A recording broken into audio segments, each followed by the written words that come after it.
Hello my friends, Hank here, and today we're going to be taking a remastered look at this beautiful 1/35th scale figure I painted up a few years back from the folks at Life Miniatures. This is their 1/35th scale World War II Red Army female sniper.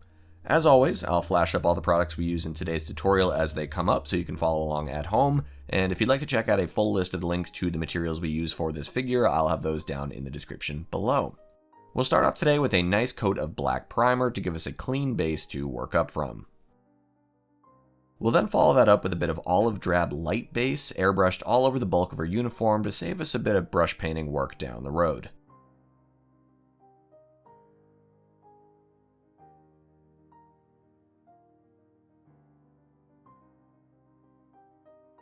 Once that's complete, let's get into some detail work on her face.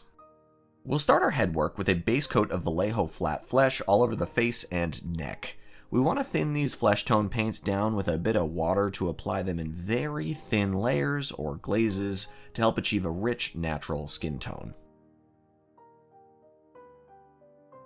After that first color is on, we're going to grab some medium flesh tone and add a bit of shading to her eye sockets, to her neck, and to her mouth. This will help create a little artificial shadow in those deeper recesses of the face. We're drawing inspiration today from one Rosa Shanina. Rosa was one of over 1,000 graduates of the Central Women's Sniper Training School, and by 1945 became one of the most decorated female snipers in the Red Army, with 59 confirmed kills to her name. At only 20 years old, she was killed in action trying to save a comrade on the front lines during the fighting in East Prussia in the final months of the war. If you would like to read up a little more on Miss Shanina, I will leave a link down in the description below. Moving on to our third skin tone, we'll grab a bit of this brown rose and add a little color to her cheeks here. Again, keep these paint layers nice and thin so we're still getting some color from those previous coats peeking through. We want to keep the skin nice and smooth while building up some richness and warmth.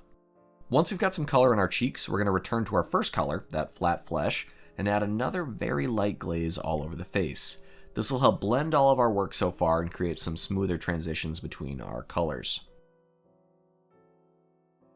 And to wrap up our skin tones, we're going to take some basic skin tone and just very carefully pop out some highlights on the bridge of her nose and on her cheekbones. This helps add a little drama and really accentuates those details. With that portion complete, let's grab some dark flesh for her hair. I like this color for a blonde or a dirty blonde hair.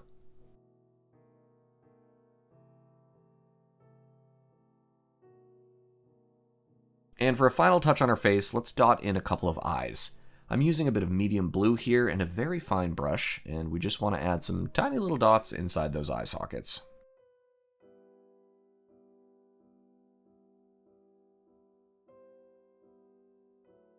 Once our eyes are done, we can go ahead and paint in her hands using the same techniques we just used for her face, and then we can move on to painting up her uniform. We'll start out with this big dramatic cape. We're going to do an all-over Luftwaffe camo green for this bit.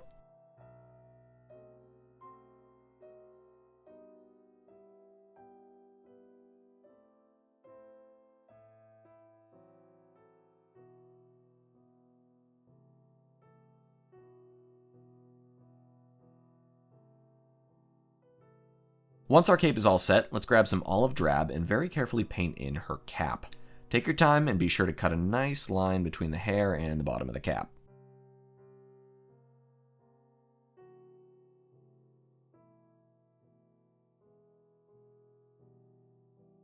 Now we'll grab a little chocolate brown and paint in her belt and ammo pouches.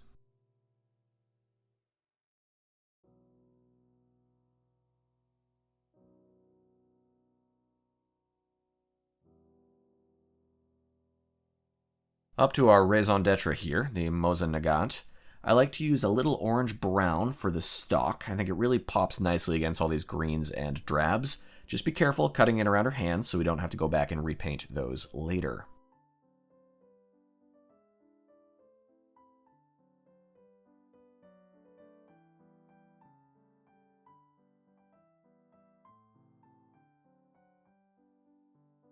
For the metal parts of the rifle, we can use a little flat black. If you do overpaint on some of the little details, no worries, just grab your orange brown and fix any mistakes.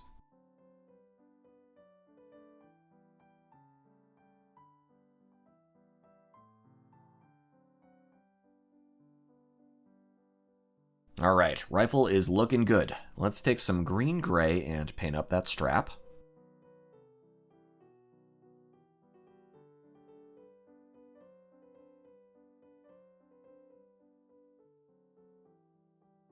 We're getting real close here now. Just a few more details before we can move on to weathering, and this figure will really start to look great. Let's load up our brush with some pure red and paint up Rosa's Order of Glory. This was awarded for combat valor in April of 1944 during the fighting in Smolensk.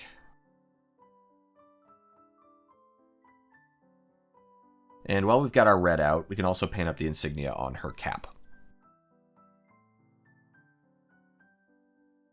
To finalize her decoration, we'll use a little white aluminum for the star itself. I also painted in some stripes off camera using a bit of flat white. And for our boots, we'll use some flat black.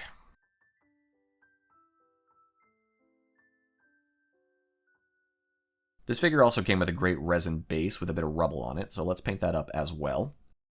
We'll start with some black primer, of course, and then we'll mask off the edges to keep those nice and clean. We can follow this up with a bit of Dunkelgrau to give us a feeling of broken concrete in this urban environment.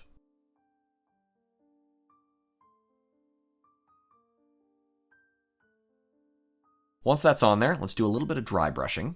I'm starting with some field gray, wiping most of the paint off on a paper towel, and then gently dragging the brush over the raised parts of the base to help pop all those little details.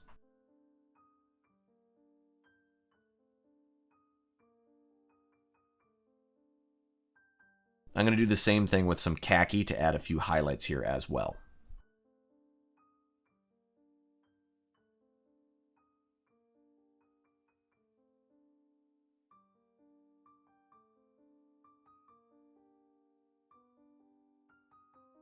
Next, we can take some red leather and paint in our bricks.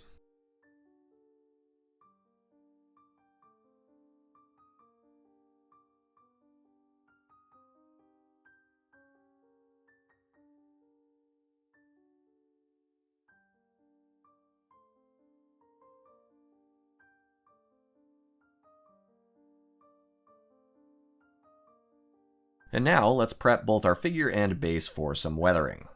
We'll spray everything with a coat of gloss varnish to seal in and protect our work so far. And then we're going to take some enamel dark wash and make a nice mess here. Let's sludge some of our enamel dark wash all over the figure and base, returning with some enamel thinner to help the wash flow into all the little nooks and crannies of this beautiful sculpt and help create some great artificial shadows and grime. We can use the thinner to remove any excess wash that we don't want on here, particularly on the raised and flat surfaces of her uniform, her face, her hands, and just leave behind enough to accentuate our details.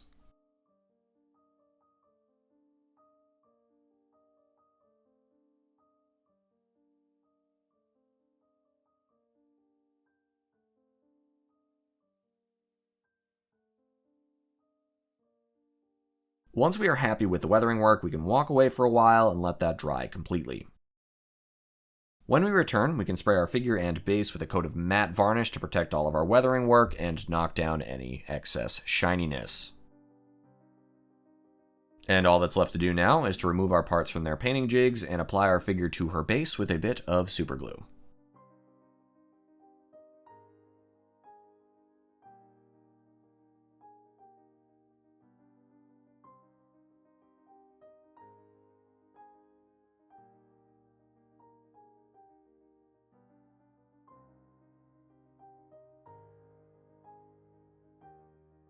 And just like that, we've got ourselves a formidable Red Army sniper. Thank you guys so much for tuning in today. I loved painting this figure up way back when, and it was nice to get her out in the spotlight again.